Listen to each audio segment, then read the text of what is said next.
बिस्मिल्लाहिर्रहमानिर्रहीम क़ाला रसूलुल्लाह सल्लल्लाहु अलैहि वआलिहि वसल्लम इन्नहु क़द अक़बल इलैकुम शहरुल्लाहि बिलबरकति वर्रहमति वल्मग़फ़िरह।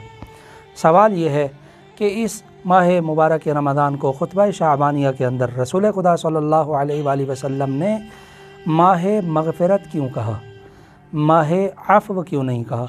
क्योंकि इतना बरकतों और अज़मतों वाला महीना कि अल्लाह ने जिसमें ख़ास तौर पर इंसान के लिए इतना सारा एहतमाम किया है, उसमें अगर अफ़्व होता मग़फ़िरत की बजाय तो कैसा था? इस सवाल को समझने से पहले हम इन दो लफ्ज़ों के माना की तरफ जाते हैं। अफ़्व यानी गुनाह के असर का महव होना, यानी अज़ाब खुदा से अपने आप को बचा लेना, और मग़फ़िरत यानी पर्दा पोशी यानी चश्म पोशी अज़ गुनाह। तो ज़ाहिरन अगर इन मानी की तरफ जाते हैं तो हमें यही समझ आता है कि माह अफ़्व होता तो ज़्यादा मुनासिब था हमारे लिए। लेकिन अर्ज़ ये है कि इस मुश्किल को हल किया अल्लामा तबातबाई अलैहिर्रहमा ने तफ़सीर अल-मीज़ान के अंदर वाफ़ु अन्ना वग़फ़िर लना वरहमना के ज़ैल में। अल्लामा फरमाते हैं कि यहाँ ये जो तीन जुमले हैं ये दर्जात के हिसाब से तरतीब में ज़िक्र हुए हैं, यानी वाफ़ु अन्ना बख्शिश का पहला दर्जा है और वग़फ़िर लना बख्शिश का दूसरा दर्जा है। कैसे? यानी जो इंसान सिर्फ़ खुदावंद मुताल से अपने गुनाहों की माफ़ी हासिल कर लेता है, यानी उसने अफ़्व हासिल कर लिया। लेकिन जो इंसान माफ़ी के साथ साथ खुदावंद मुताल का क़ुर्ब और उसकी दोस्ती को हासिल कर लेता है, उसके लुत्फ़ को अपने शामिल हाल कर लेता है, वो खुदावंद मुताल की मग़फ़िरत को हासिल कर लेता है। कैसे? एक सादा सी मिसाल मैं आपको समझाता हूँ। अगर आप एक दोस्त के हक़ में बुराई कर बैठते हैं, अब आप उससे माफ़ी चाहते हैं, तो दो किस्म की आपको माफ़ी मिल सकती है।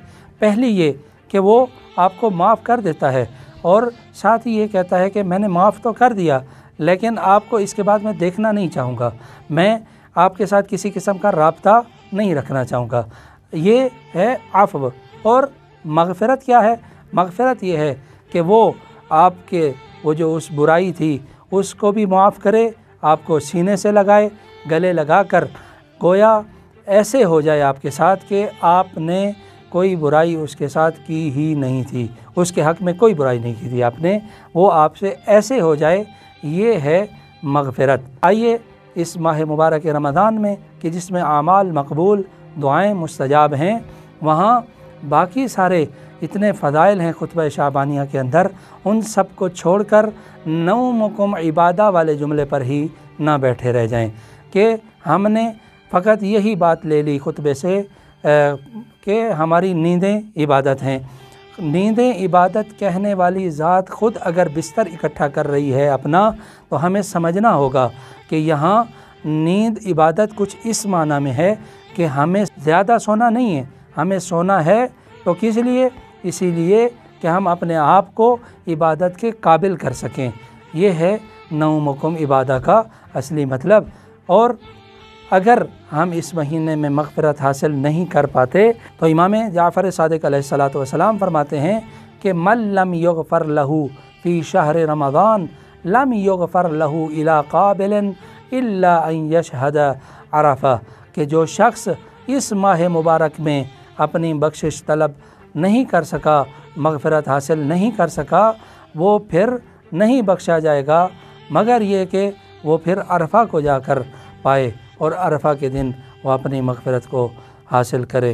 दुआ है खुदावंद मुताल से कि वो हमारे मग़फ़िरत के हुसूल में तौफ़ीक़ात खैर में इज़ाफ़ा फ़रमाए।